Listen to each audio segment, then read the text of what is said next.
just a whisper. I don't know why. And I know Budapest. you can lead me through the dark. Well, tell us, Hugh, The biggest thing that people need to know about this song up front. up front. Let's just Is be that- honest. Yeah. People probably want some really deep story behind it. The upfront thing is that it's not about Budapest at all. And the lyrics are fitting, 'cause I don't know why. But Okay, yeah. let's just say that this was a very experimental time in Hugh and I's journey of Yeah. songwriting. It was. And this Back was then, we didn't. Oh, go ahead. I was just gonna say this was actually a really tough song for me to want to release at first because it went against so many things that made me comfortable as a songwriter.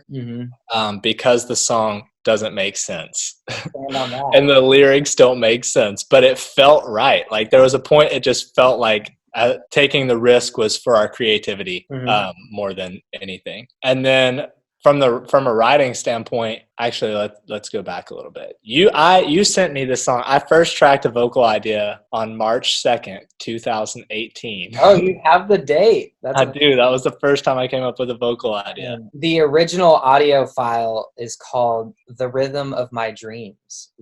I don't know. I have a habit of one that I'm trying to break of just staying up way too late working on stuff just because an idea strikes me at night, and so I just start getting really creative when it's late. But then unfortunately that starts to affect my work life and everything else because I wake up super tired. One day. So the next level of that is just me learning how to be creative and just turn that switch on and off, which is kind of hard. That's kind of the next step. But while we were learning and just figuring stuff out, I was like, man, I'm really creative at night. And so that's probably where that came from, is my inability to come up with good ideas during the day. And so I came up with this vocal idea, and then I think in May I came up with another vocal idea. It was May 22nd, 2018. I came up with "You can lead me through the dark with just a whisper." Except my vocal recording and my voice memos is "You can lead me through the dark." I don't know why I sing it like that. It was whisper. I don't know why I did that. And then I think it was probably a solid 8 months or more before we did anything else with it. Put it together. The really funny thing about recording it was, which was really cool, and I thought it was fun. We'll probably do this with another song at some other point. But we had a bunch of phrase ideas, and they were just completely separate phrases. That's why the song is so untraditional in its sense.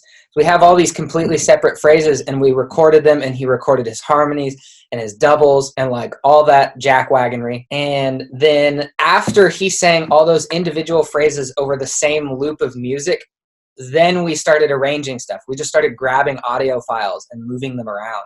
Yeah. So the song, when it was being vocally arranged, was completely after had been the main sections had been recorded. You did come back and record the bridge stuff as all kind of one cohesive piece, but we put a lot of it together out of just phrases that felt good. This just feels good, and I don't know, this just feels right. The phonetics, the way you're saying something, I don't know, it just makes me feel something. And we were just trying to feel something as we were writing. That was the most important thing.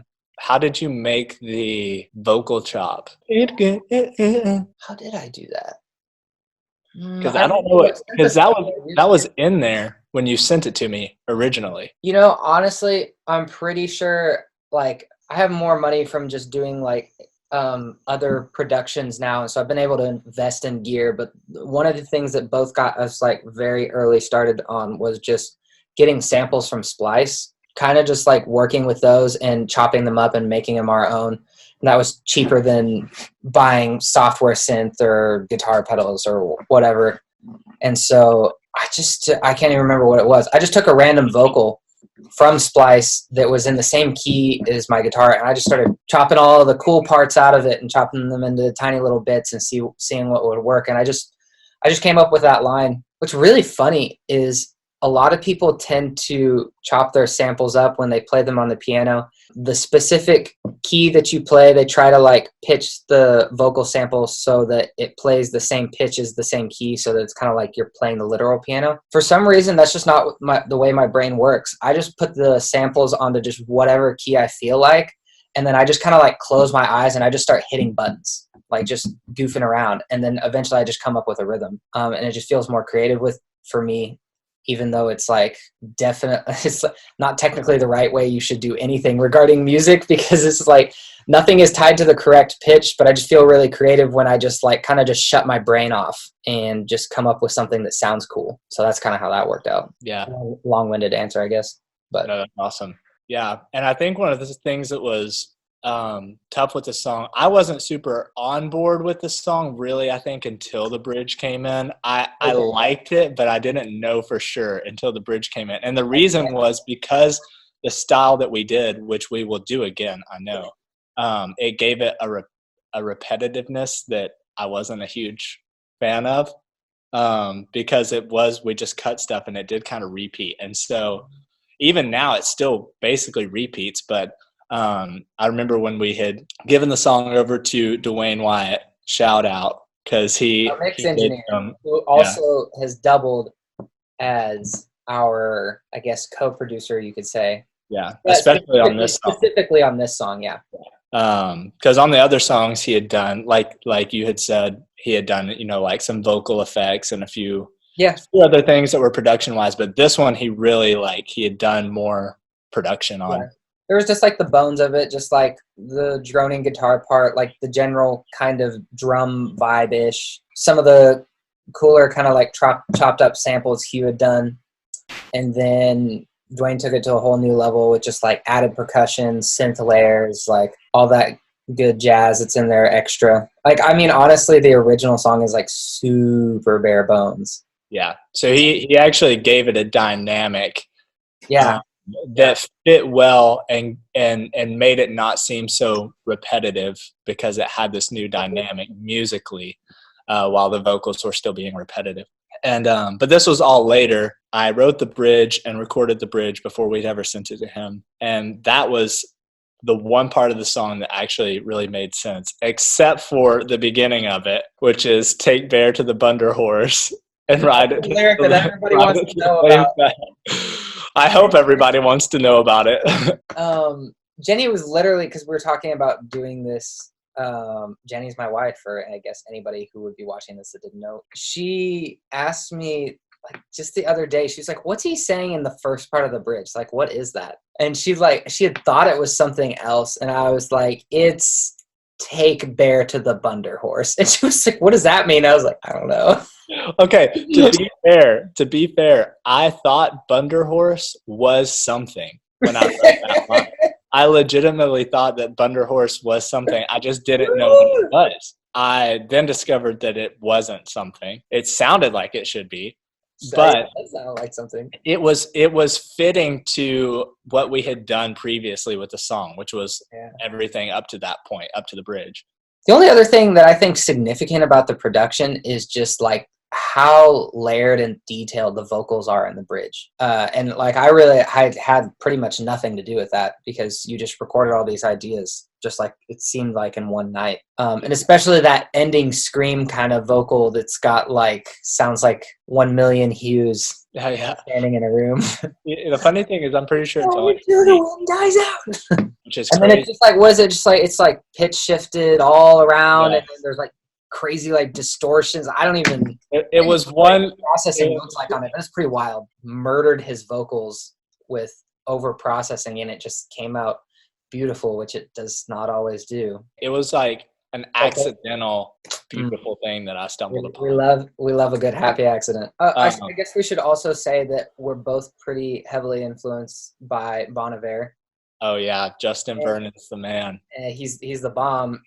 I mean, I wouldn't say that our musical styles are exactly the same, but we both take like a lot of influence, and some of his lyrics make zero sense. Sometimes there's the lyrics that don't make sense to the listener, but they make sense to the artist, which is super cool. Leaves lots of room for interpretation. And then sometimes there's lyrics that just don't make any sense at all.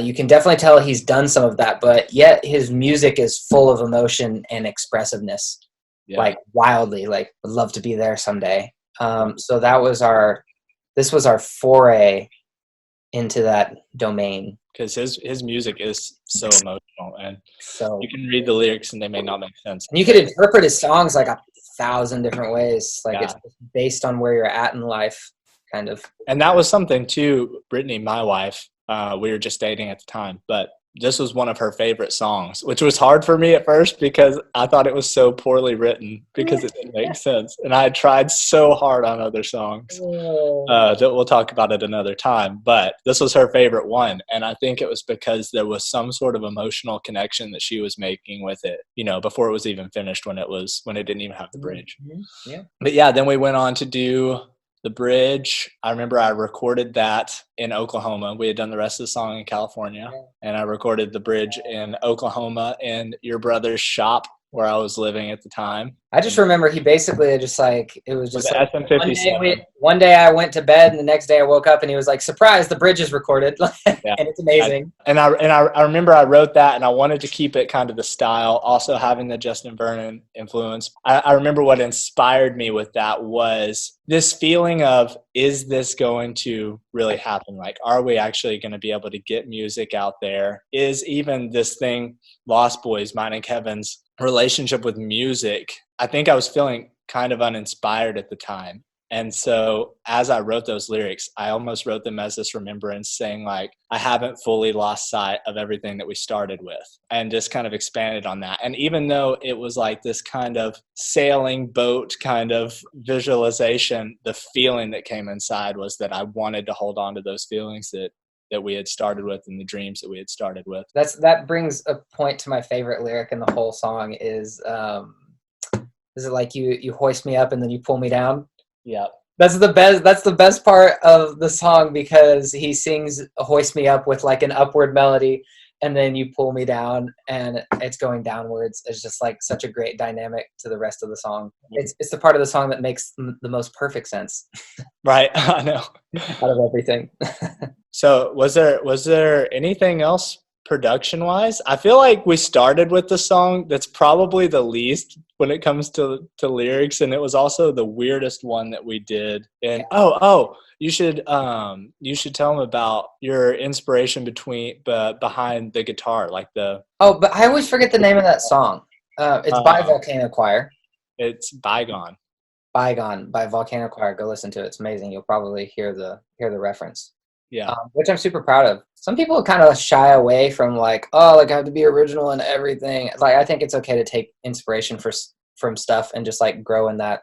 I mean, it's a completely different song than Bygone, but it still has some small element that is actually the same. And that's just like the droning guitar part. It just plays like one note through like the entire song. I just thought that was so special the first time I heard Bygone. I was like, wow, this guy really plays like one note and he can play his dynamics off of like this entire song. And then everybody else is just vibing and vamping up and down just like off of this one thing that happens through like the whole song. I've always been fascinated by things that are simplistic, that other instruments can move up and down off of.